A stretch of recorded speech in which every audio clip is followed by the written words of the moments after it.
a maior parte das pessoas se preocupa muito pouco em aperfeiçoar o que sabe. Então, todo mundo fica mais ou menos na média. Só para lembrar, média ou medíocre é a mesma coisa. Mesma tá? coisa. Então todo mundo está na média. E o que eu aprendi? Se eu me aprofundasse 2 centímetros, 3 dedinhos a mais que a média, eu já mudava a minha vida. Fala galera, eu sou o Daniel e você está no OctaCast, um canal sobre empreendedorismo da vida real. Aqui vamos compartilhar histórias de pessoas que empreendem na prática, falar das suas dores, dos seus desafios, o papel da família e a importância do controle emocional para a gente tirar a lição de gestão e empreendedorismo. Espero que você tenha gostado desse projeto e se fizer sentido para você, peço que curta, compartilhe, se inscreva no canal, ative o sininho e mais do que isso, coloque aqui a sua sugestão, a sua ideia aqui nos comentários. A gente vai ficar muito feliz em ter a sua participação com a gente. Um abraço e até a próxima. Bom, hoje estamos aqui com Edson Santos. Seja muito bem-vindo ao nosso OctaCast. Edson, ele é fundador e sócio da Colink e escritor. Estamos muito felizes. Já vou até colocar aqui, escritor de 2 livros. Eu comecei a ler esse daqui, muito interessante. É um ser humano incrível, uma bagagem e um conhecimento muito fantástico. Eu estou fazendo a leitura e o que me chamou muita atenção é a leveza, como você traz todo o conteúdo. É muito gostoso de ler, né? Então agora gostaria de passar a palavra para que você também se apresentasse aí para o nosso pessoal. Daniel, todo mundo já está conhecendo aqui. É isso aí, a gente conversou, para a gente é uma honra receber. A gente que eu conheci na palestra do evento da matéria que a gente teve, ele explanou muito bem sobre a indústria de pagamento, do Pix, então é uma honra mesmo receber você, toda a sua história, sua trajetória e com certeza vai agregar muito aí para a gente. A honra é minha. Obrigado, Daniel, Gisele, pelo convite. É muito bom estar aqui com vocês. Eu não me chamaria de escritor, não. Eu escrevi 2 livros, escrevi um e-book, escrevi alguns white papers, mas escrever não é muito simples, não. É muito complicado, a gente pode conversar sobre isso. Eu não me apresento como escritor, apenas eu transferi para o papel, por sorte, com a ajuda de muita gente, um pouco do conhecimento. Eu gosto de transferir conhecimento, mas não me considero um escritor. Uhum. E obrigado pelo feedback. A leveza do livro faz parte, mas faz parte porque eu sou uma pessoa simples e gosto de falar de maneira simples. Então, escrever de maneira simples ajuda a todos entenderem mais rapidamente qual é o objetivo da transmissão de conhecimento, ao invés de dificultar o entendimento. Então, esse é o trabalho, simplificar. Simplicidade é o máximo, a coisa mais fantástica. Parabéns, então. Trabalho concluído com sucesso, porque assim, tá muito gostoso de ler. Tá bem leve mesmo. Tá uma leitura fácil. Muito bom. Muito bom. E nessa história aí, posso pegar o gancho, né? Pode pegar gancho. E aí na história de pagamento, pegando até por esse livro, da sua trajetória, né?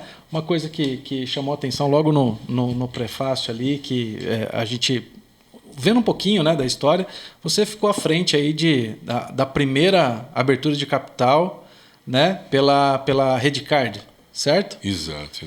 Isso, conta um pouquinho como que foi essa... Porque isso aí a gente está falando de quanto tempo atrás, Edson? Não, foi 2007, né? Faz um bom tempo.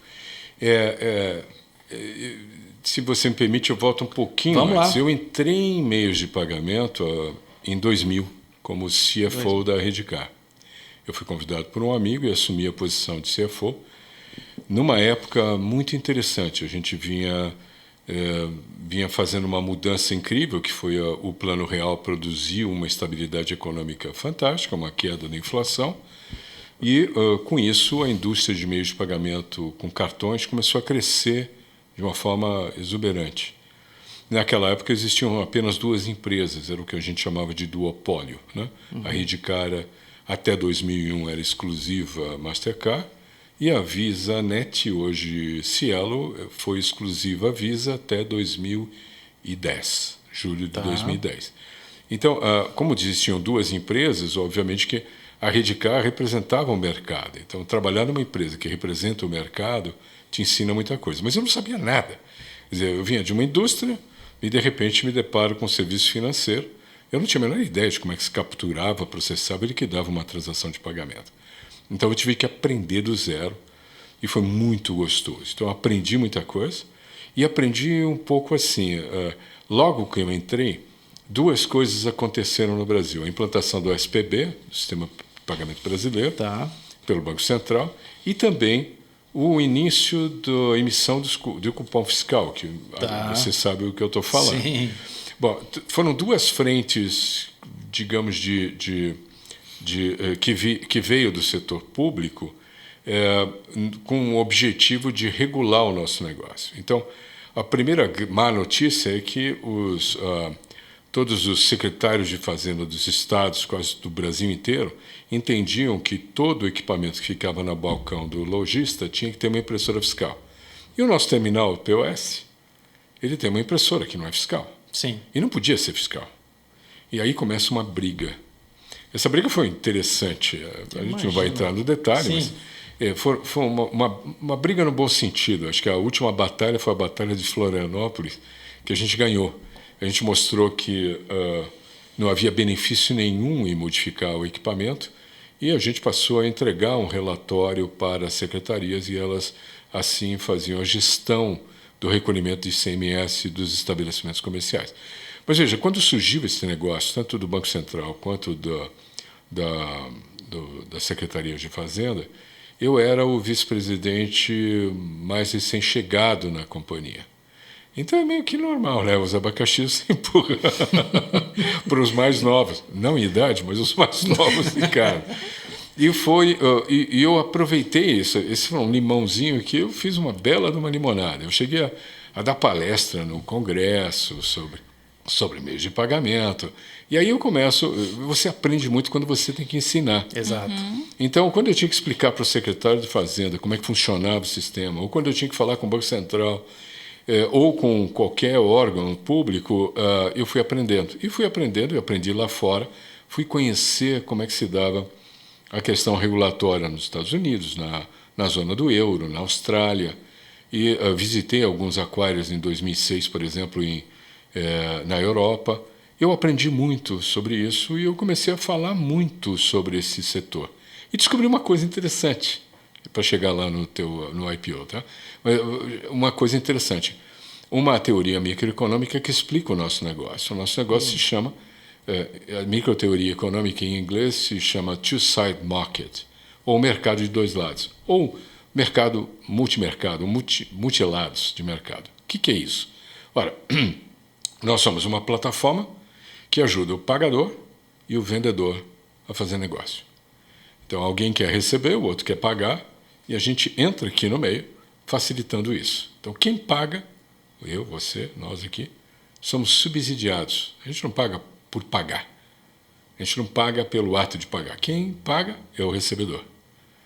Então, você atende dois grupos distintos de clientes. E quando eu descobri isso, não se falava em two-side market no Brasil. Eu virei brincadeira dentro de casa, dentro da Reddicar, o pessoal falava, lá vem o cara com a história dos dois lados de novo. Né?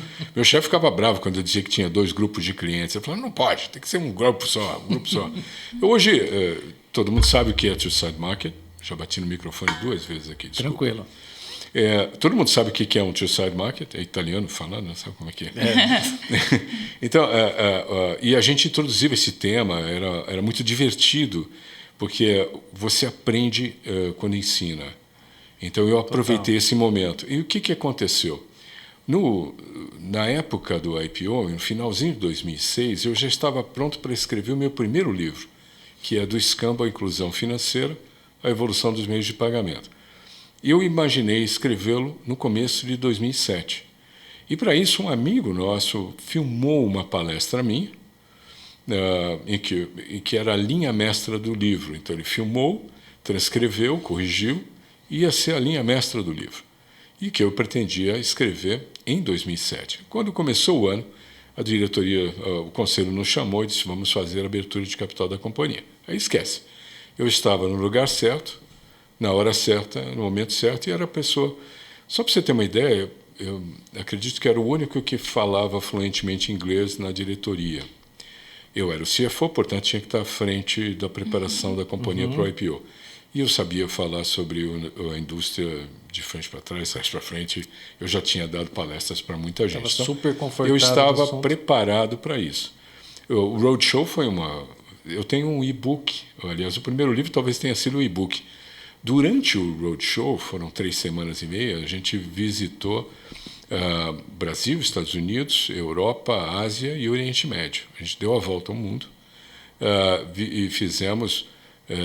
acho que foram 19 cidades diferentes em 3 semanas e meia. Não lembro mais o número de palestras ou o número de reuniões, com quantas pessoas a gente falou. E eu me lembro que naquela época, 2007, lembra, só para você lembrar, se situar, o iPhone foi lançado naquele ano, tá? Só para você saber. Então o que a gente tinha para se comunicar? O BlackBerry. O BlackBerry da primeira geração, que era um botãozinho... Ele tinha um botãozinho do lado aqui. Ah, tá, do lado. Como que você usava para digitar. E eu peguei um BlackBerry daquele e comecei, no final do dia, eu mandava uma mensagem, um e-mail, eu só mandava e-mail, né? Eu mandava e-mail para toda a diretoria contando como é que tinha sido o dia. No começo era divertido, piada e tal, depois foi um pouquinho monótono e depois voltou a ser engraçado. Então a gente contava tudo o que estava acontecendo. Depois que passou o IPO, eu peguei esse e-book, eu transcrevi esses e-mails, tirei os palavrões, as brincadeiras, as piadas, mas algumas piadas ficaram, até porque na época eram hoje consideradas piadas politicamente não corretas, mas o livro tem um disclaimer sobre isso, né?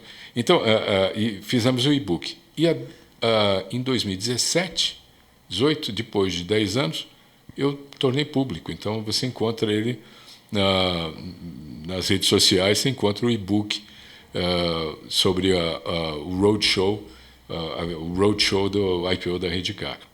Para alguns é divertido.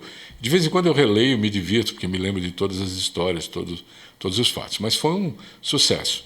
Foi o primeiro grande IPO daquele ano. A gente, no IPO, vendeu 2 bilhões de dólares, o equivalente a 2 bilhões de dólares. Mas em 2008 e 2009, nós fizemos 2 follow-ons. Follow-on é quando o Citibank, com a crise de 2008, teve que vender a participação dele, e ele fez isso em 2 tranches. Uma em 2008, nós vendemos 1 bilhão de dólares, e outra em 2009, outro bilhão de dólares. Então, ao todo, eu posso dizer que eu vendi 4 bilhões de dólares. Então, um CFO que vendia algumas ideias para fazer um IPO, né? Foi uma história fantástica. Foi divertido, foi muito divertido. Agora, você não tem ideia. Depois de algum tempo, você tem as perguntas são as mesmas. Elas se repetem. Não importa se você está... Uma hora você está falando com um americano, outra hora você está falando com alguém do Oriente Médio, ou está lá em Singapura. As perguntas são mais ou menos as mesmas. Foi raro ter uma pergunta ou outra diferente. Tinha, e aí é que eu me divertia. Nas mesmas, eu ficava com a sensação de que eu já tinha dito aquilo para o interlocutor. Então, é uma experiência muito, muito interessante. Não, incrível. E nessa experiência, a gente está falando assim, para a gente ter uma dimensão, né? Porque é muito grande isso, né? Que você está falando, assim, o Roadshow, na época que vocês estavam, o iPhone já era uma... Né, foi uma inovação da época e tal. Qual que foi o maior desafio ali nesse processo todo? Porque você até comentou, lá vem o cara do tal coisa. Era uma época que você teve que ter uma persistência ali para seguir aquela visão, e na hora que você viu que o mercado de fato estava... Como que foi esse processo? Não foi tão complicado quanto parece. Tá.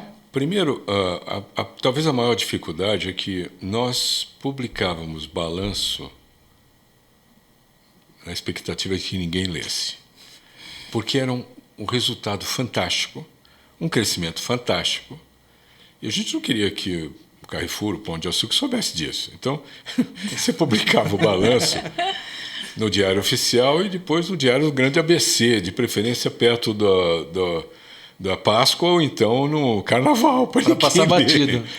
E, de repente, muda a história. Você tem que mostrar para todo mundo os resultados, quanto eles são bonitos e bons e quanto sustentáveis eles são. Então, a história da Reddicar é uma história fácil de contar. O IPO teve um sucesso porque era muito fácil de contar esse sucesso. Hoje seria completamente diferente, mas naquela época foi. Para você contar isso tudo, você tem que ter uma estrutura muito bem montada. E nós tivemos sorte. A área financeira da Redcar, nós tínhamos uma equipe fantástica. E a preparação para o IPO, a empresa já tinha uma governança muito bem arrumada, muito bem montada. Há muitos anos nós tínhamos um padrão de mostrar resultados para investidores, para o conselho, e a gente tinha um entendimento muito claro do business. Então, preparar para fazer o IPO era muito mais um education para os escritórios de advocacia que estavam nos suportando, os bankers, né, os banqueiros que estavam por trás, eram 3 bancos fazendo a distribuição, eles precisavam entender, e o restante era um show, era uma delícia. Você vender uma coisa boa é muito fácil, né? Facilita a nossa vida. Então, eu não vi muita dificuldade. Talvez a coisa mais difícil foi a logística, que foi péssima, porque nós tivemos um 4 de julho. Aliás, uma curiosidade, o Roadshow começou no dia do meu aniversário, 19 de junho, e terminou no aniversário do presidente que estava comigo, o Anastácio Ramos. No dia, o aniversário dele é 13 de julho, 12 ou 13 de julho. Então, nós começamos o meu aniversário e terminou no aniversário dele. Olha só.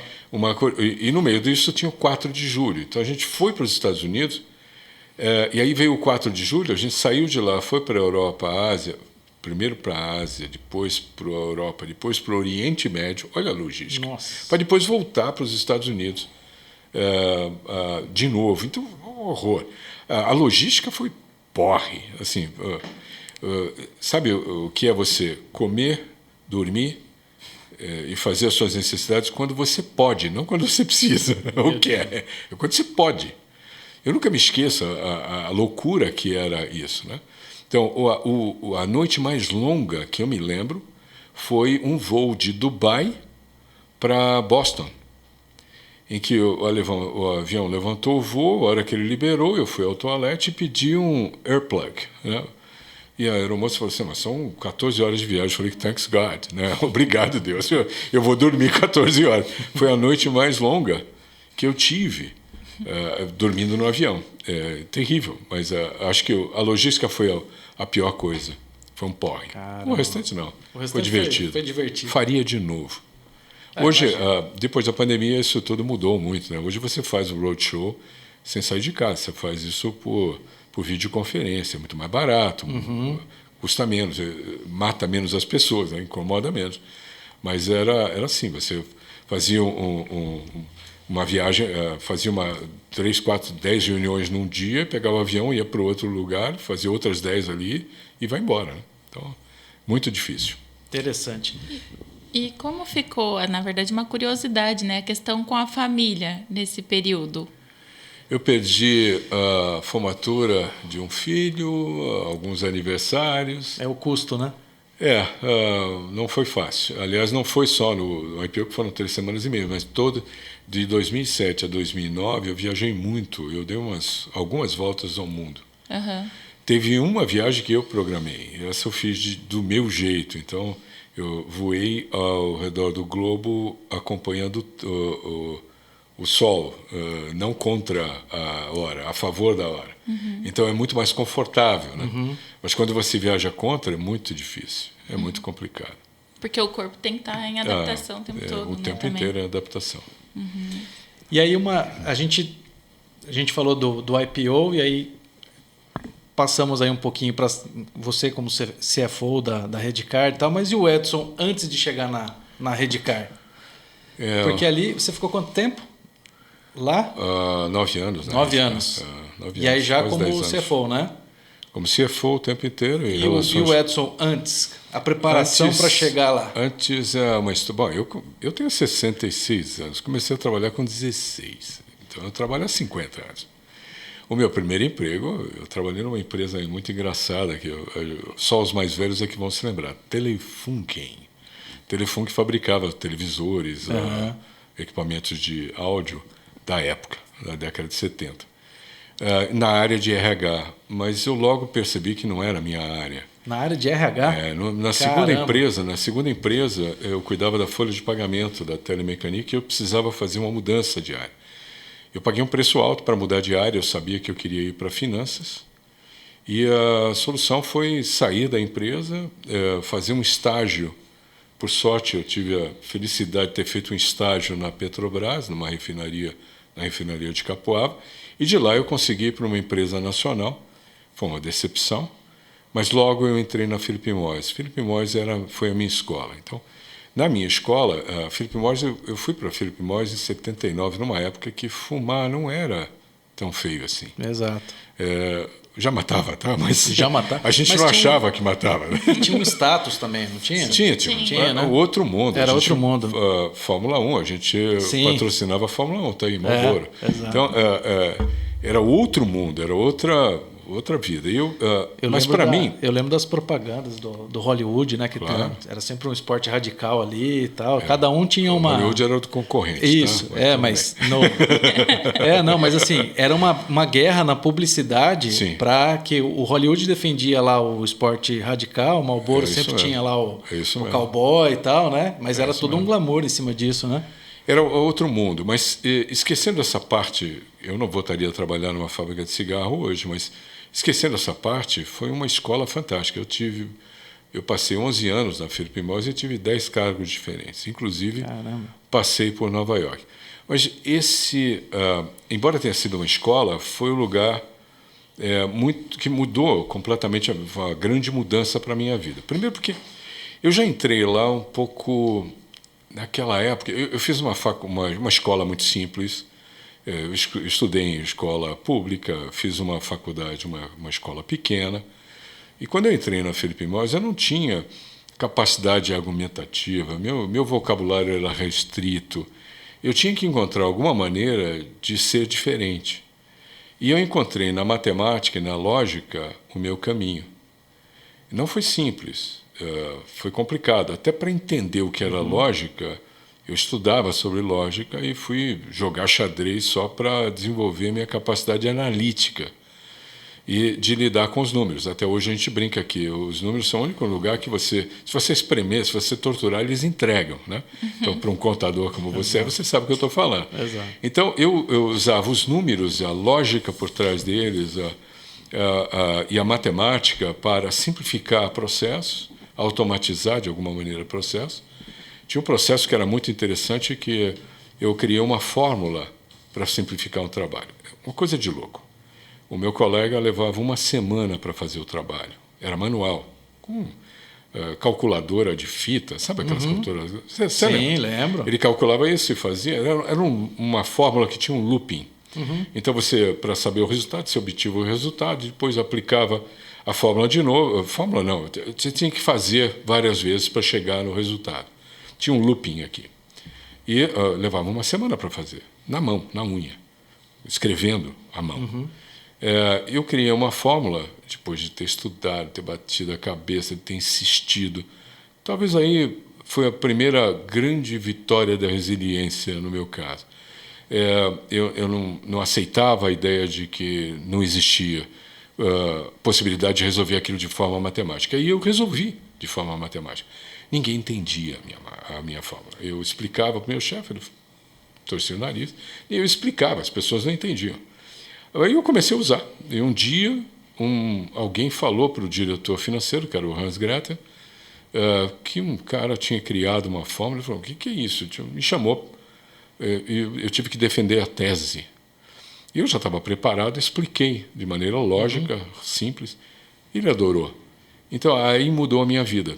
Daí eu fui convidado... Foi nesse momento? Foi nesse momento, um pouco depois, eu fui convidado para ser gerente de custos. E aí a carreira não parou, incluindo uma passagem por Nova York. Eu me casei, eu e a Emília nos casamos e mudamos para Nova York para passar um ano lá num programa de treinamento. Foi muito interessante.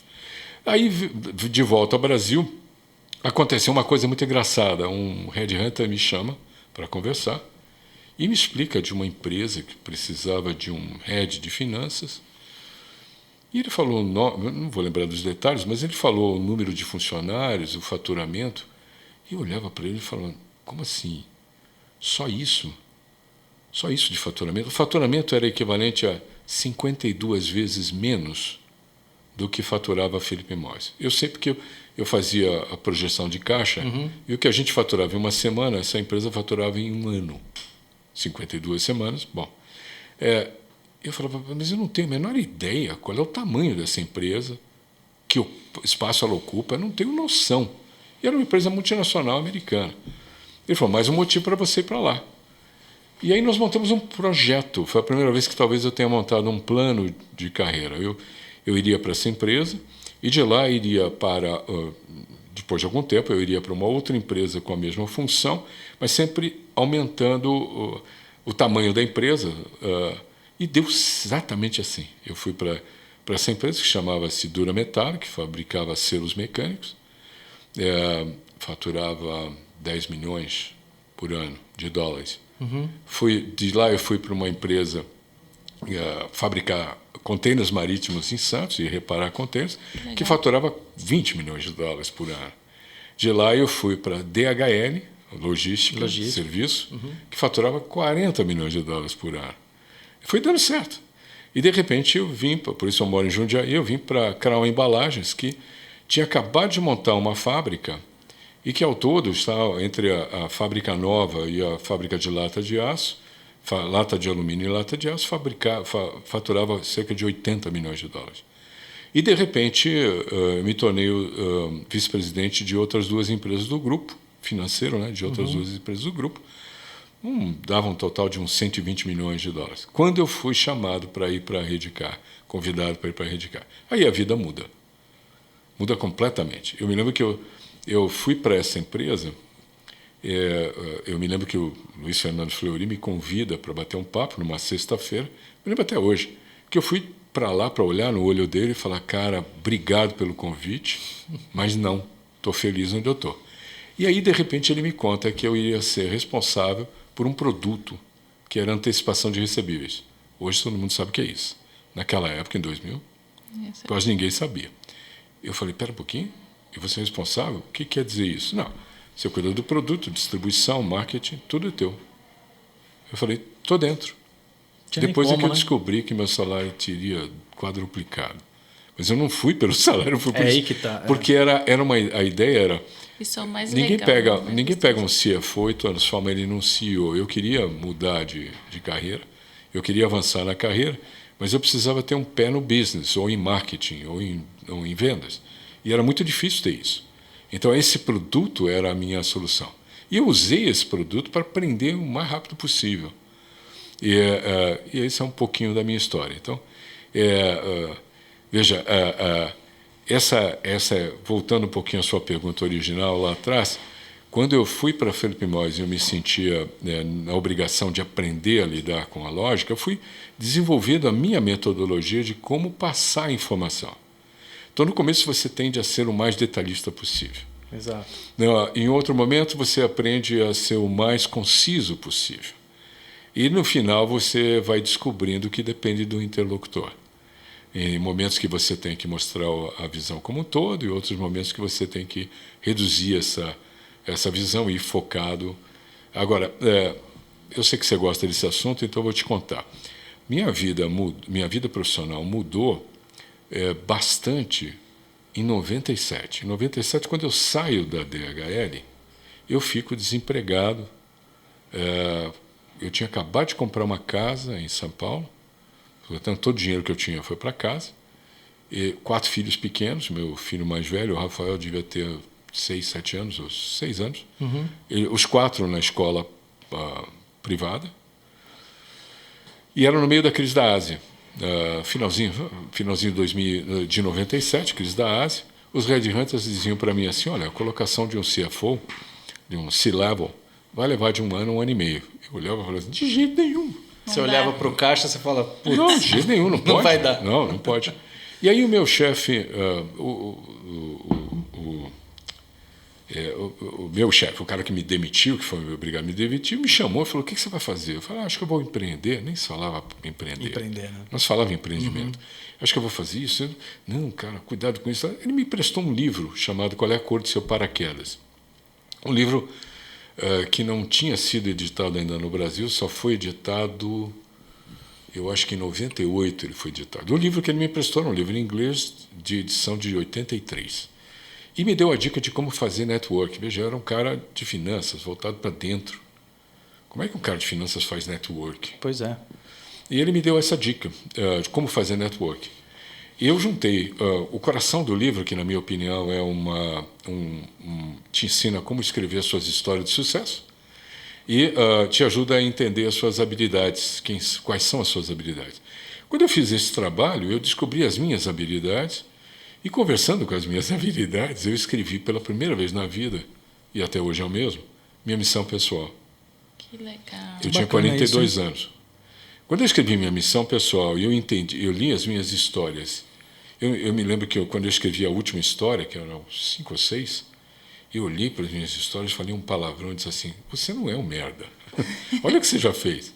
Tem alguém aí fora que precisa de alguém com os teus skills, né? Com as tuas habilidades. E nesse momento você estava num momento de questionamento, de reflexão? Não, eu só estava desempregado, pô. Mas você em nenhum momento falou, putz... Não, você estava confiante, você estava ali... O que acontece? Eu aprendi, né? A gente aprendeu que os homens, em geral, quando não estão no rumo certo, perto dos 40 anos, passam por o chamada crise dos 40. Dos 40, né? Se questionam. Na verdade, aconteceu tudo ao mesmo tempo. Não que eu fui buscar, mas como isso surgiu, me foi dado a oportunidade, putz, eu aproveitei ela ao máximo. Então, eu fiz isso, aprendi a fazer network, então eu mandava uma cartinha, carta, não tinha e-mail, a maioria das pessoas não tinha e-mail, eu tinha, mas a maioria não tinha. Então eu mandava uma cartinha dizendo: olha, Daniel, o seu nome me foi mencionado pela Gisele, diretora, blá, blá, blá, blá. Ligação, né? O motivo de eu estar te escrevendo é que eu estou empenhado no meu network, e, para tanto, queria ter 30 minutos do seu tempo para conversar no local, hora que melhor lhe agradar na sua agenda, ou combinar com a sua agenda. E não teve ninguém que disse não. E eu me preparava para conversar em 30 minutos. Então eu chegava lá, o Daniel me recebia, servia um cafezinho ou pedia um café. Pô, de onde você conhece? 5 minutos para aquecimento, né? Aquecimento. Sim. Aí eu vendia o meu peixe. Eu me tornei o primeiro vendedor de mim mesmo nesse momento. Aí, o que eu fazia? Eu dizia, como eu disse, eu não vou tomar mais do que 30 minutos do seu tempo, eu vim aqui para te contar a minha história. Minha história começa assim, assim, assim. E eu conto todas as coisas boas e difíceis que passou na minha carreira profissional. E eu conto isso sem decoreba, para cada um é uma forma diferente, sem decorar, porque decorar fica chato, em 15 minutos. 12, 15, 17 minutos, mais ou menos isso. Daí eu dizia, alguma dúvida? Aí normalmente você vai perguntar, pô, você passou pela empresa tal, você conheceu fulano, conheceu ciclano? As pessoas gostam dessa relação, né? Sim. E a gente respondia, e aí eu dizia para ele, então, o meu objetivo é conversar com você e te pedir se você pode me indicar outras pessoas. Porque você conhece alguém que conhece alguém que conhece alguém que conhece alguém que está precisando de alguém como eu. Eu só preciso saber isso. Bom, eu vou te falar, eu arrumei meu emprego entre Natal e Ano Novo, que era... Todo mundo dizia que o Brasil só volta a funcionar depois do Carnaval. E eu comecei a trabalhar em Jundiaí, não era Jundiaí, perdão, era Vinhedo, no dia 2 de fevereiro de 98. Então foi muito rápido, muito interessante, e depois eu passei essa fórmula para mais de 500 pessoas ao longo do tempo inteiro. Até hoje eu divido, como eu dividi aqui com vocês um pouquinho. Na verdade, isso aqui é um material para um outro livro que eu estava conversando com a Gisele, que vai sair, mas é uma outra área que não tem nada a ver com o meio de pagamento que a gente está conversando aqui. Mas isso foi O que aconteceu nesse instante? Eu, obviamente, fiz um trabalho de autoconhecimento profissional. Através das minhas histórias de sucesso, eu entendi quais eram as minhas habilidades. E depois, conversando com elas, entendia por que eu sou um planejador. Por que eu tenho que entender o processo como... Perdão de novo. Tá tudo bem. Depois você corta aí, tá? Então, por que eu tenho que entender o processo como um todo e tenho que entender o detalhe do processo? Por que eu tenho necessidade de melhorar processo e produto?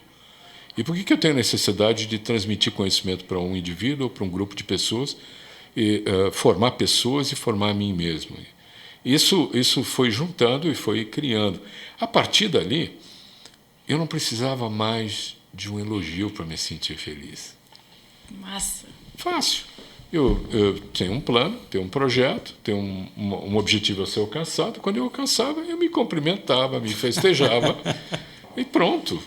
Nada mais do que motivador, inspirador que isso, né? Não, entendeu? Eu passei a ser dono das decisões. Eu não transferi mais para os outros o poder de dizer se eu sou feliz ou não. Então isso talvez tenha sido, no meio do caminho, a coisa que fez muita diferença. Isso não quer dizer que me tornei um profissional mais simples, mais fácil. Trabalhar comigo sempre foi muito complicado, porque eu já fui mais duro na vida, né? Mas duro no sentido... Exigente. Muito exigente. Exato. Muito mais comigo mesmo do que com os outros. Depois a gente vai aprendendo, vai evoluindo. Mas as pessoas que trabalharam comigo no meu começo de carreira provavelmente não gostariam de trabalhar de novo comigo, não. É mesmo? Os últimos, não. Aí já é diferente. O que você acha que você teve que evoluir mais nesse processo? Como eu te disse... Qual soft skills aí você teve que... Então, eu aprendi, depois de algum tempo, que nós somos todos iguais. Quais são as diferenças? Experiências que você passou, eu passei, e atitudes que nós tomamos em relação a elas que melhoraram a nossa percepção sobre o mundo. Então, quando eu comando eu me lembro que a última pessoa que eu demiti na minha vida, eu não vou falar o nome dele aqui, senão vai ficar chato, mas foi provavelmente em 2002, 2003. Depois disso, eu nunca mais demiti ninguém. Não, desculpa, perdão. Demiti uma pessoa na Global Payments. Desculpa. Demiti uma pessoa na... Essa não teve jeito. Quem me conhece sabe o problema. Essa não teve jeito. Mas, não teve jeito. Mas no restante, o que eu fiz? Eu sempre entendi que as pessoas só estão, às vezes, não estão no lugar certo. Exatamente. E todo mundo tem um skill, uma habilidade que você pode utilizar. Foi muito interessante. Aliás, deixa eu contar essa história. Um dia, todo ano na Reddicar, a gente começava o ano com uma reunião comigo, onde a gente bolava um projeto para aquele ano. E todo ano a gente terminava comemorando os resultados com champanhe. Era comum. E um ano eu falei assim, quer saber? A gente sempre tem um projeto voltado para melhorar um processo, um trabalho. Esse ano vai ser o ano das pessoas. Eu sempre privilegiei o grupo ao invés do indivíduo. Naquele ano, não vou lembrar que ano foi esse, talvez tenha sido 2006 ou 2005, por aí. Eu disse, esse ano é o ano das pessoas. Então, vou convidar vocês, porque eu quero conhecer cada um de vocês. Então, marca com a assistente, com a secretária, e uma vez por semana eu vou conversar com 3, 4 pessoas. E eu fiz isso. E eu pedi permissão e comecei a anotar num caderno as histórias de cada uma delas. Então, cada página tinha a história de onde veio, o que fez e tal. Sensacional. Cara, quando eu cheguei menos da metade do grupo, todo mundo pessoas, tinha... mais ou menos aí? 50 pessoas, mais ou menos. Todo mundo tinha a mesma coisa. Todos nós temos algo muito parecido. E aí a ficha que já vinha sendo moldada, né, caiu mais ainda. Quer dizer, aquele pensamento de como é que deveria ser a gestão de pessoas caiu como uma luva e mudou completamente a forma como eu passei a atuar. Todos nós viemos de baixo. A gente não sabia nada, aprendeu. E eu não estou falando de veio de baixo do ponto de vista econômico. Algumas pessoas vieram de baixo, mesmo tendo dinheiro, mas não sabiam nada. Isso é certo? Exato, perfeito. Todo mundo chegou onde chegou pelas próprias pernas. Senão não chega em lugar nenhum. Todo mundo teve que passar mais ou menos pelas mesmas dificuldades. Uns mais, outros menos. Mas nós temos um problema. Todos nós achamos que o outro sempre teve mais sorte que a gente. Que é um erro, mas existe. Na maioria das pessoas, a gente acha que os outros tiveram facilidades e a gente não. E a gente se acha, duas outras coisas. A gente acha que ainda não atingiu o potencial. O que é ótimo. Ninguém atingiu o total potencial e pode crescer. Mas nós cometemos um erro. Todos nós cometemos em geral.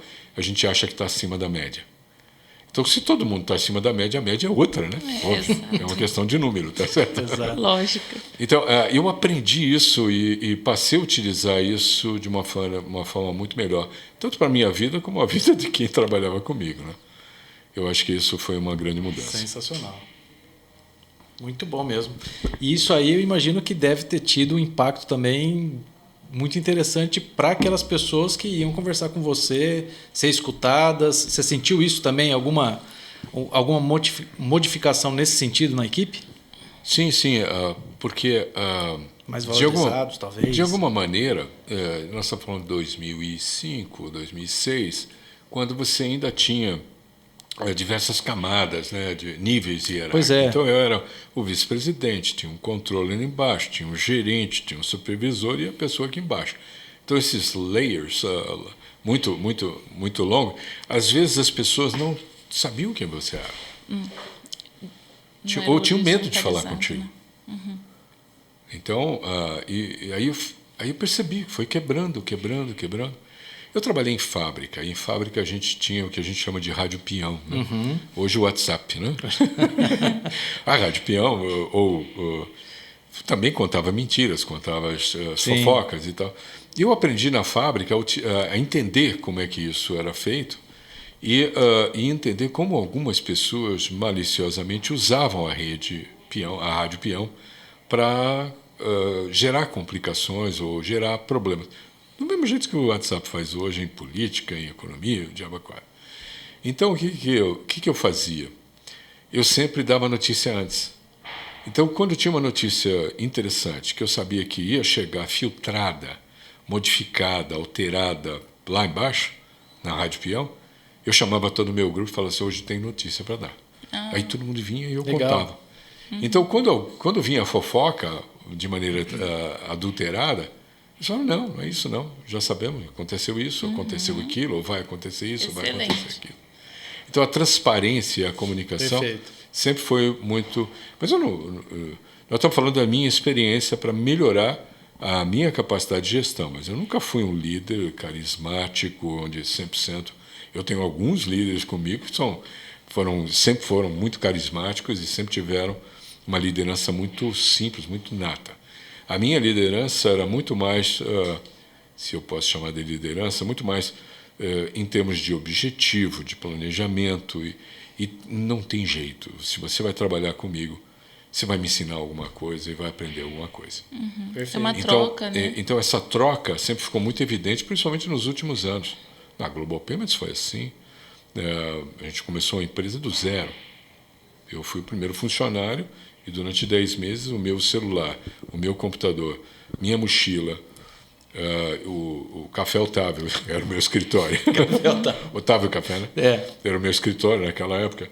E uma carta que dizia que eu era presidente da empresa. Era o que tinha. Durante alguns meses. Aí veio o Danilo Zimmermann para trabalhar comigo como CIO e a gente alugou uma salinha que era quase o tamanho dessa sala aqui, talvez um pouco menor, sem janela. Olha 2 meses. E depois a gente foi crescendo e tal. Quando nós começamos a operar, a empresa tinha 7 funcionários. E quando eu saí de lá em 2014, 14 funcionários. Então, é uma empresa de baixo custo, que foi bem montadinha. Então, o que eu tinha comigo? Só gente, só esperto. Esperto no sentido, só gente muito boa, que gostava de trabalhar e gostava de produzir. E foram pessoas maravilhosas com quem eu trabalhei. Então, e nós todos aprendemos muito um com o outro, de uma maneira muito, muito gostosa. Muito legal. Nossa, E trabalhar com gente boa é a melhor coisa que tem, né? Que topa o desafio, que você vê que é complementar ao que você faz, né? Isso... Você sabe que eu ouvi muita gente dizer que eram formadores de pessoas, de profissionais. Eu digo, o que é formar gente? Pois é. Eu posso dizer que eu formei muita gente, mas 2 pessoas se tornaram presidentes de empresa antes de eu me tornar presidente de empresa. Então, tem muito formador de gente que tem gente sempre embaixo, né? Se a gente vai subindo, a pessoa vai subindo junto. Não, esses 2 se tornaram presidentes de empresa antes de eu me tornar. Interessante. Então, eu acho que ajudei a formar algumas cabeças, dar algumas direções. Na verdade, você é apenas um veículo, você dá oportunidade. Quem se forma é a própria pessoa. Eu me lembro que os melhores chefes que eu tive foram aqueles que me deixaram mais livre para trabalhar. Mais livre para trabalhar. Eu, às vezes, até entendiam menos sobre o setor ou entendiam menos tecnicamente e me davam liberdade para criar. Então, esses eram, assim, muito mais fácil de trabalhar. Então, trabalhar comigo não era bem assim. Eu sempre fui muito técnico. Então, trabalhar comigo era um pouco complicado na técnica, né? Talvez eu tenha sido difícil para muita gente. Mas para outros eu acho que deu certo. Ajudou bastante, né? Muito bom. Bom, Edson, esse assunto, se deixar, ele vai, né? Porque é um assunto que a gente gosta também, né? Do autoconhecimento, do desenvolvimento, dessa questão da nova gestão, da liderança. Sim. Mas tem uma coisa que, se você puder falar para a gente aqui, sobre a capacidade disruptiva do Pix com 6Ds. Já indo para a indústria de pagamento. Aliás, eu acho que até antes de chegar aí, Edson, não sei o que você me fala, mas assim, a ideia de escrever esse livro aqui, que a gente viu que só tem fera aqui também, né? Como que foi esse processo e aí a gente adentrar já na legal, indústria? ótimo. Isso. Então, o livro, pode ser, Gi? O livro é o Payments 4.0. Exato. O livro o Payments 4.0, ele fala das forças que estão transformando o mercado brasileiro. Exatamente há 2 anos atrás, nesta semana de novembro, nós fizemos o lançamento. No meio da pandemia, ele foi lançado virtualmente. E foi uma live de 1h30, só fera. Foi muito legal. Foi o primeiro lançamento virtual e que a gente vendeu muitos livros. Mas ele começa a surgir no final de 2019, quando uma empresa do setor de meio de pagamento me contrata para ajudar a fazer uma transformação digital. Tá. Eu nunca mencionei o nome da empresa, então não vou mencionar aqui também, mas e aí eu convidei o Luiz Felipe Cavalcante, que é meu parceiro e sócio na Colink, parceiro no livro, coautor, a me ajudar nesse trabalho. E nós desenhamos um escopo em que a gente ia para dentro da empresa, conhecer os produtos da empresa, como ela distribuía, quais eram as habilidades que ela tinha, como é que ela fazia o seu negócio. E depois a gente iria olhar para o mercado de pagamentos para saber o que estava acontecendo no setor e trazer essa visão externa e, junto com eles, criar uma visão única e, a partir dali, criar o caminho para você sair da situação onde ele estava, onde essa empresa estava, que ela vendia praticamente 95% da receita era em hardware, para chegar a 20-25% da receita em software de serviço. Muito bom. Então, quando a gente foi olhar para o mercado, o que a gente olhou? A gente rapidamente observou que tinham algumas forças transformando esse mercado.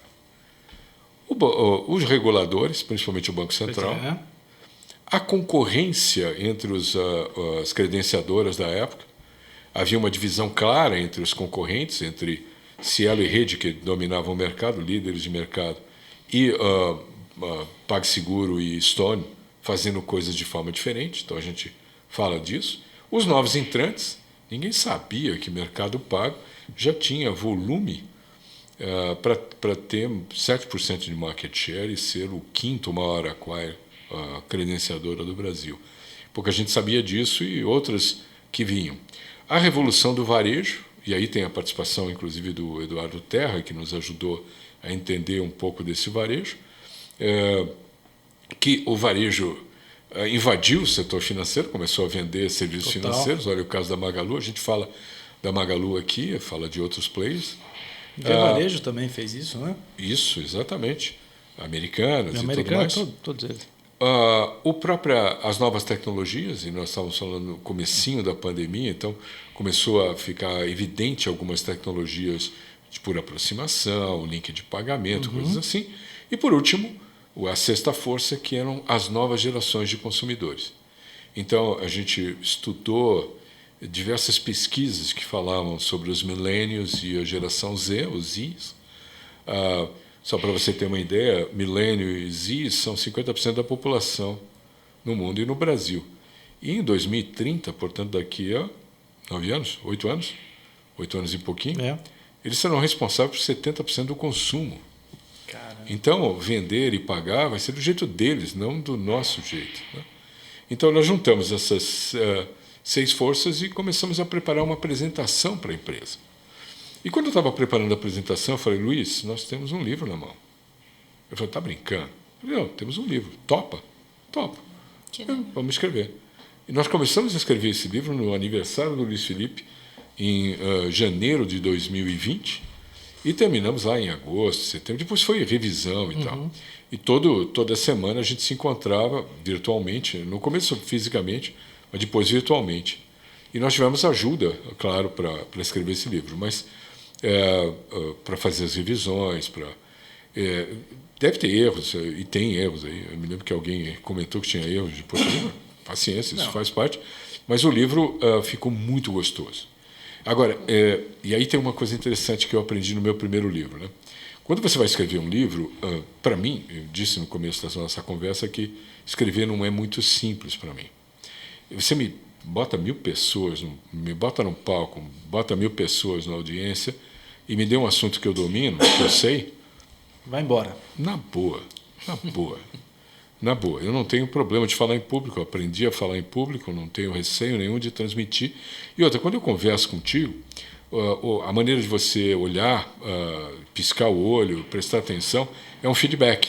Eu vou corrigindo a minha fala em função do feedback que você vai me dando. Na hora de escrever, eu não tenho feedback. Então, para mim, é muito difícil fazer isso. Então, a maioria das vezes, o que eu fazia?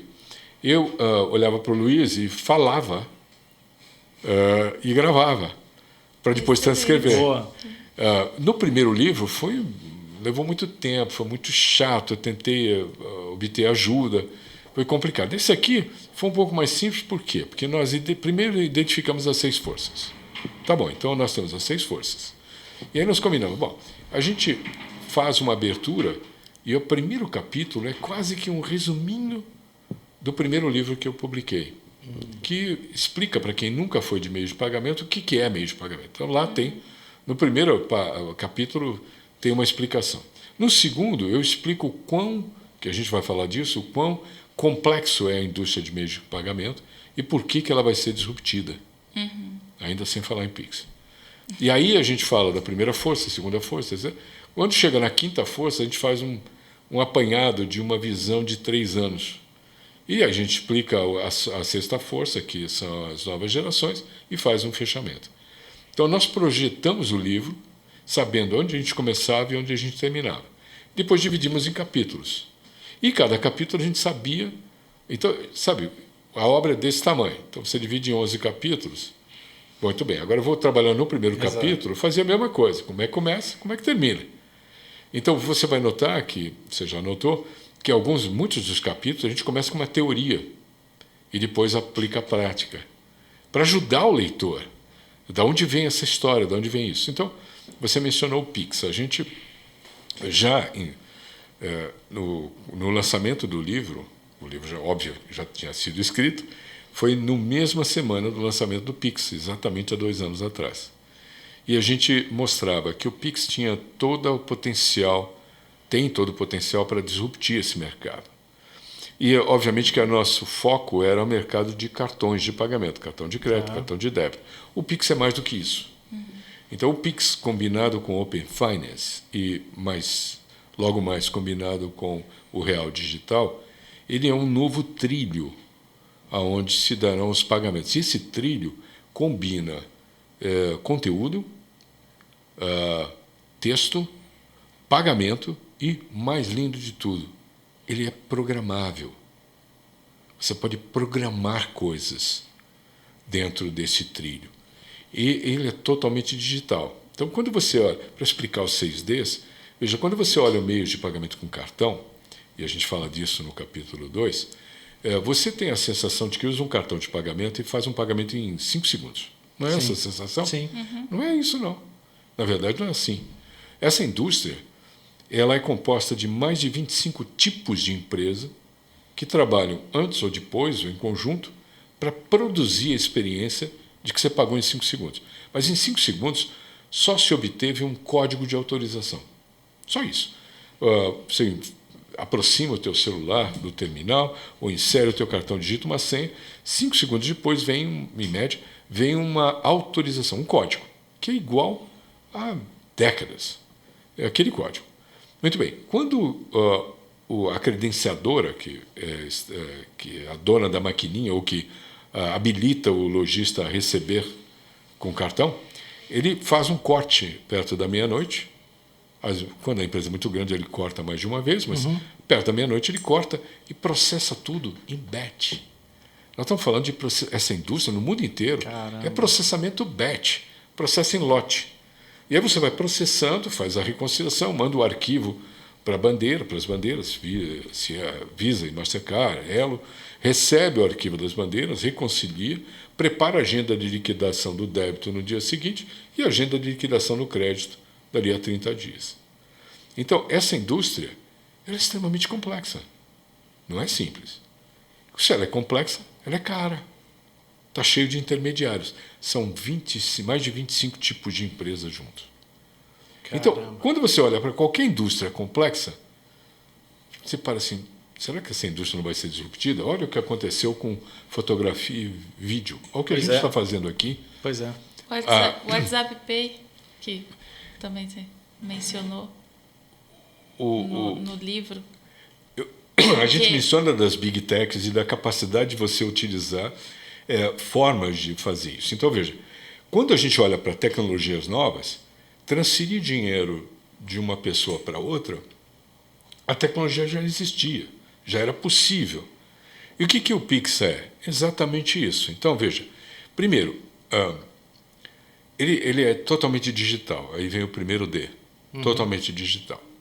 Então, se ele é digital, ele desmaterializa a necessidade de você ter um plástico, que é o cartão, né? Que é o cartão, ou um terminal para receber aquele plástico.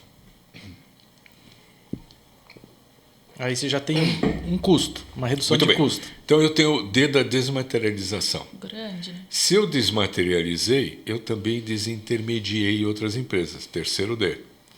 Essa desintermediação leva à desmonetização. O que é? Baixo custo. Baixo custo. Se baixa o custo, democratiza. E aí pode te levar à disrupção. Aí você fala, mas você falou em 5D, você falou em 6 ou 5. É que tem um D que toda a curva exponencial começa com a sensação de que ela tem um crescimento linear. Depois. De repente ela acelera. Então é por isso que a gente usa o outro D, que é a decepção. No começo é decepcionante, mas depois ela explode. Perdão. Então observa a curva de crescimento do Pix e você vai ver que ele já tem um crescimento exponencial. Quer uma aguinha gelada que eu peço para a equipe? Não, gelada não. É a garganta que está pegando mesmo. Tranquilo. Muito bom.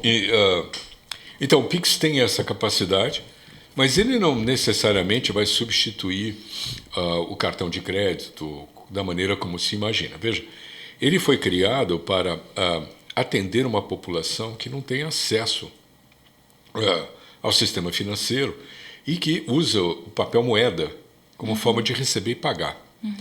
O Pix simplifica.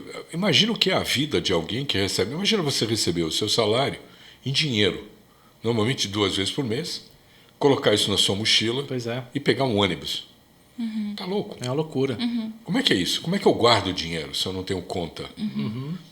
Por isso que o brasileiro compra tudo a prazo. Então você pega uma antecipação, pega o salarinho do dia 20, entra num banco, paga um monte de boleto. Até o índice de roubo deve ter diminuído nisso, né? Por conta mudou, que... né? Mudou de lugar. Você tem os riscos também. Só que a hora que a gente lança esse produto, alguém percebeu que, puxa, é muito melhor eu transferir um Pix para você não pagar nada do que fazer um TED Doc. Então, a primeira vítima foi o TED Doc. Foi. A segunda vítima foi o boleto. Pois é. E o boleto tem uma... quando você vai no e-commerce e quer comprar alguma coisa e você escolhe o boleto, as estatísticas mostram que 50% dos boletos emitidos não são pagos, ou seja, a venda não ocorreu. Por quê? Porque entre o momento que você pediu o boleto e a decisão de pagar, você se arrepende da compra e não compra. O Pix, só 25% não completam. Então você tem uma melhora incrível de venda. A outra, o boleto leva 3, às vezes até 4 dias para você confirmar que o boleto foi pago e aí liberar a mercadoria. Imagina num Black Friday. Se todo mundo emitiu o boleto, 50% não pagou, ele deixou de vender. No Pix, não. Se ele pagou, ele libera automaticamente. Então, ele vende muito mais e não fica com estoque à toa. Então, o boleto melhorou o e-commerce. Agora, mais recentemente, a gente viu uma substituição significativa, não significativa, uma diminuição astronômica no crescimento do cartão de débito. Então, no segundo trimestre deste ano, ou no primeiro semestre deste ano, a gente cresceu 36% em relação ao ano anterior. Tanto no cartão de crédito quanto no cartão de débito. Na média, 30 e poucos. No terceiro trimestre desse ano, a gente cresceu 20%. O cartão de crédito cresceu um pouco mais de 20%, e o cartão de débito cresceu só 2 ou 3%, eu não vou lembrar do número. O que aconteceu aqui? O cartão de débito começou a ser substituído pelo Pix no comércio, no varejo em geral. Então, essa é a primeira prova.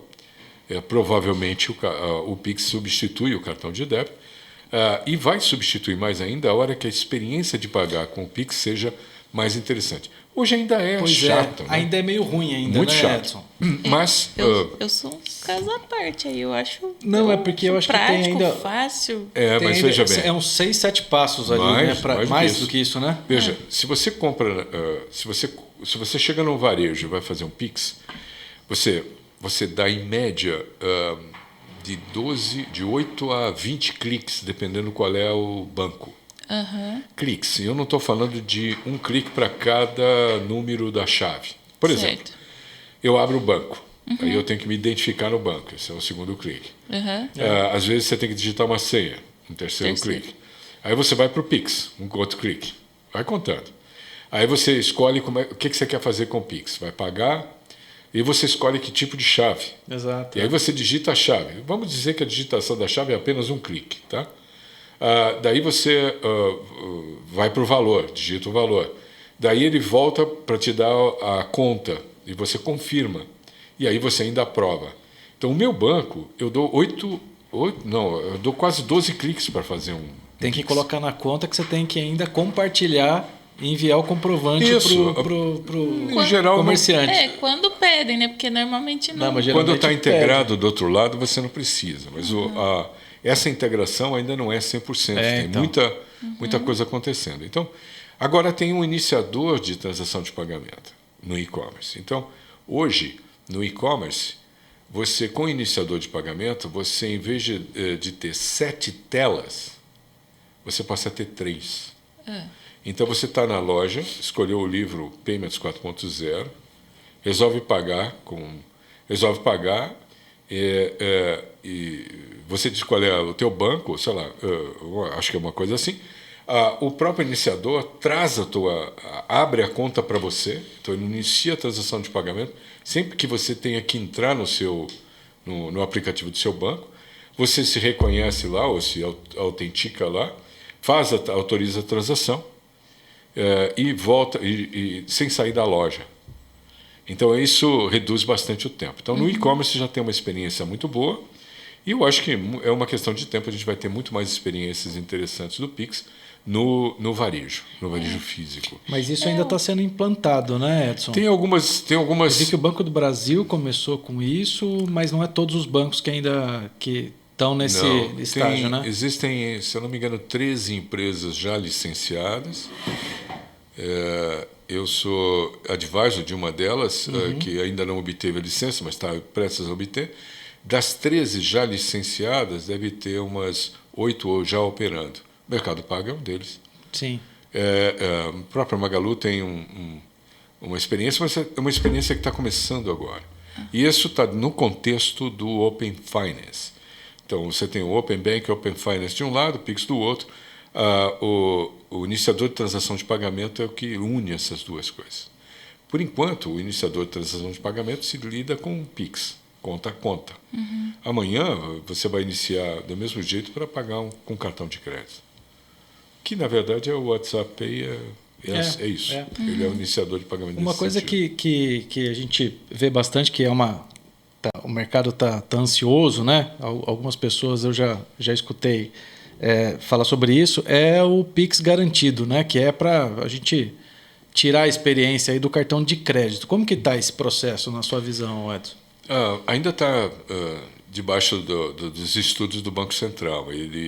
A última vez que eu olhei a agenda de implantações, eu acho que essa agenda acabou um pouco atrasada.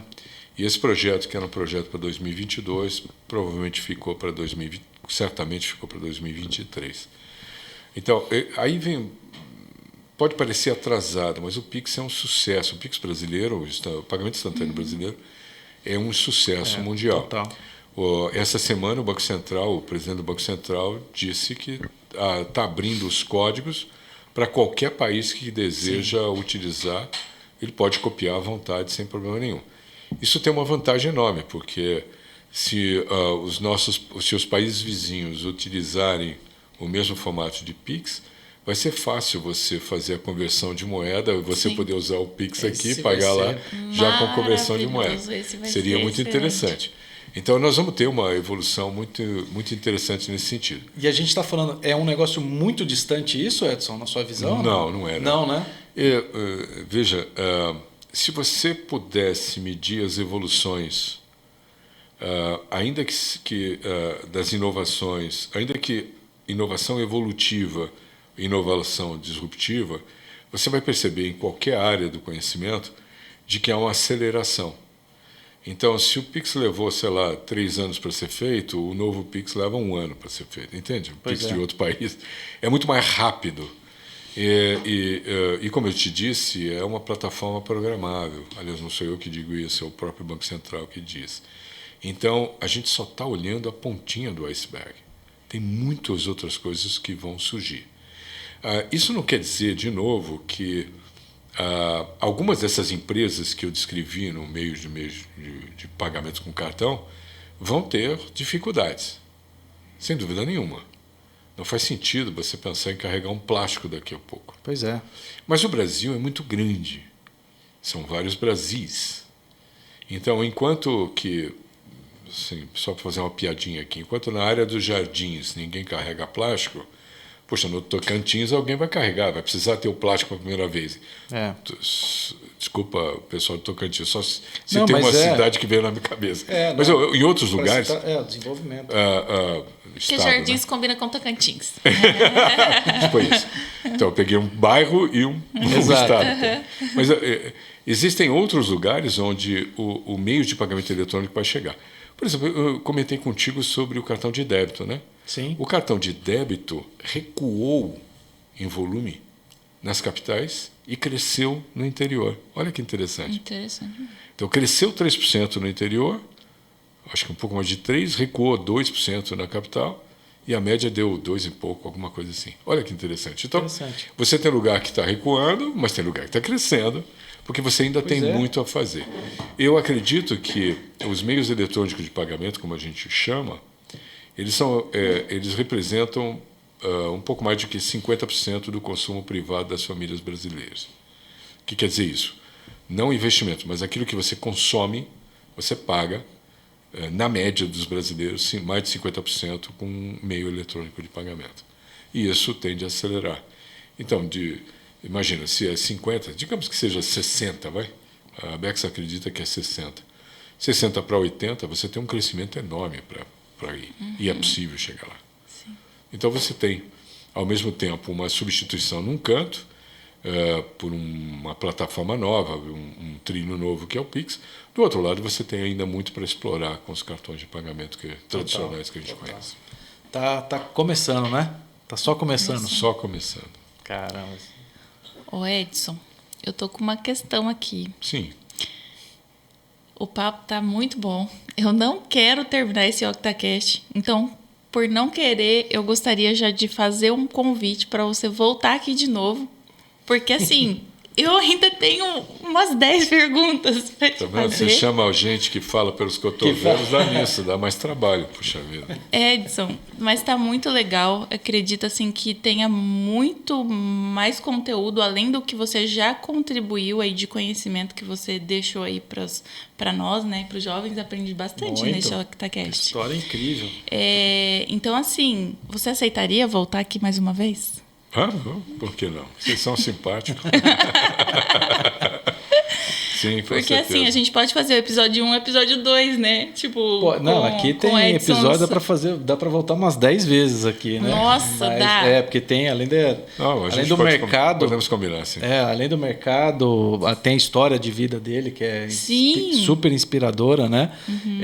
Então... Para a gente é uma honra, ele já sabe o caminho de casa aqui e a porta está aberta, né? Eu acho que vale a pena, já pelo... Né, vai dar o tempo aí, mas eu acho que vale a pena, sim. Para esses jovens aí que estão entrando no mercado, os empreendedores, né? A economia nossa é uma economia, como você falou, o Brasil é enorme, né? A gente tem várias dificuldades, mas a gente tem o brasileiro é um empreendedor nato e um povo guerreiro e tal.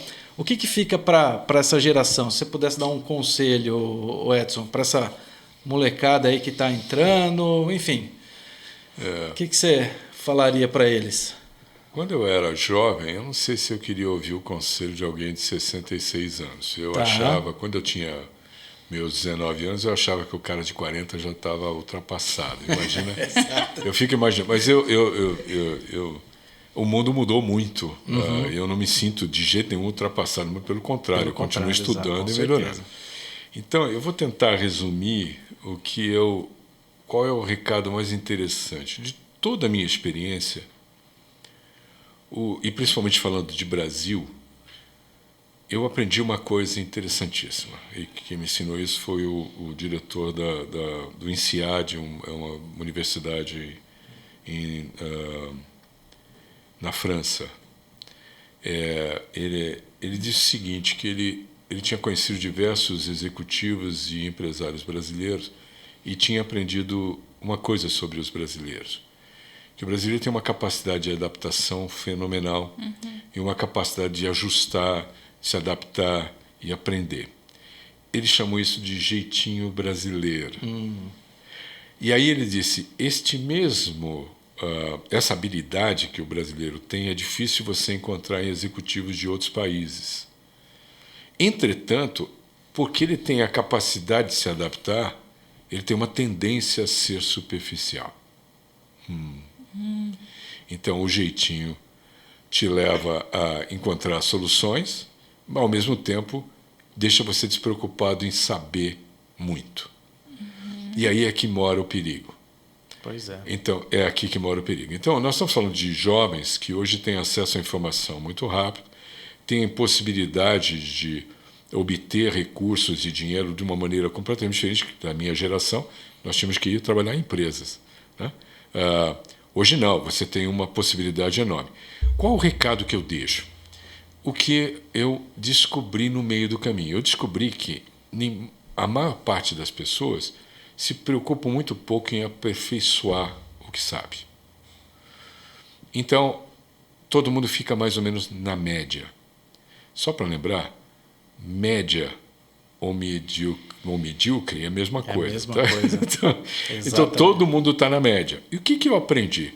Se eu me aprofundasse 2 centímetros, 3 dedinhos a mais que a média, eu já mudava a minha vida. Então eu não precisava fazer um grande esforço. Eu nunca fui um estudioso, nunca fui catedrático, embora muita gente me chame de professor, mas eu não sou catedrático. Eu só aprendo aquilo que eu preciso na hora que eu preciso. Mas quando eu aprendo 3 dedinhos a mais do que a média. E o que acontece quando você sabe um pouquinho mais que a média? As pessoas vêm te perguntar, porque eles estão se adaptando. E o jeitinho deixa eu perguntar para aquele cara que ele sabe. Sabe aquela frase, eu não sei tudo, mas sei quem sabe? É o típico, né, brasileiro. mas eu sei quem sabe. Então, quando as pessoas vinham me perguntar alguma coisa que eu sabia mais que a média, era a chance de eu aprender mais. Porque quando você explica algo, você sempre aprende e aprofunda. Então, os 3 dedinhos viraram 10 centímetros. Em alguns lugares eu virei especialista simplesmente respondendo pergunta. Não é bem assim, né? Você sabe o que eu quero dizer. Mas é que você aprende quando você tem que explicar. Então, se você quer um segredo, não seja medíocre ou médio, aprofunde 3 dedinhos, 2 centímetros a mais, estuda um pouco mais do que os outros, saiba um pouco mais do que os outros e esteja disponível para responder e para ensinar o que você sabe mais. Quando você ensina, você aprende e isso cria uma profundidade de conhecimento que modifica a sua vida. É aquele melhore 1% todos os dias, né? É uma forma de dizer isso, é verdade. Sensacional, hein? Sensacional, fantástico. Muito agradecida, de verdade. Eu que agradeço. Peraí, vai ter dica do livro ou não? A dica do livro. Não vai ter? Como a gente falou de pagamento, a gente está falando de pagamento. O seu já vai ficar aqui na descrição. Isso. Eu recomendo o novo livro do Eduardo Terra. O Eduardo Terra é um cara que, se eu aprofundei 3 dedinhos em payments, ele aprofundou 10 centímetros ou mais, 1 metro no varejo. Então, procura o novo livro dele, Varejo, eu acho que é Varejo, Transformação e Pandemia, acho que é isso. Transformação Digital, é isso aí, está aqui. Transformação Digital e Pandemia. Esse livro dele é um livro muito legal, simples de ler, fácil de ler, e o Eduardo traz uma experiência de tudo que ele aprendeu no Brasil, na China, no mundo inteiro. Legal. Ele é um papa no assunto, ele é conselheiro de várias empresas, conhece o varejo de uma maneira espetacular. Por que eu recomendo o varejo? Por que eu estou estudando varejo? Porque eu acho que o pagamento e varejo vão se transformar numa coisa só. Você não sai de casa, como eu disse aquele dia, você não sai de casa para fazer pagamento, você sai para comprar alguma coisa. Exato. Então, deixa eu entender para onde vai o varejo, porque o pagamento vai junto. Então, eu recomendo esse livro. Perfeito. A gente pode deixar aqui na descrição e também aquele que você citou do paraquedas. O paraquedas não é mais editado no Brasil. Infelizmente. Não dá para conseguir ele? Não. Deve dar, hein, na internet. Será que não? Qual é a cor do seu paraquedas do Richard Bulls? Vamos tentar. Você vai achar a gente coloca sebo. Vai achar em sebo. E quem sabe o meu próximo livro nessa área... Então, é o que você comentou, né? Ainda não tem nome, mas dia ele vai sair. Sim. Que legal. Ele saia rápido, então. A gente fala dele na próxima conversa. Pronto. Tá bom, então. Tá combinado. Bom. Muito obrigada. Eu que agradeço. Obrigado. E até breve. Até mais. Obrigado, hein? Tchau, tchau.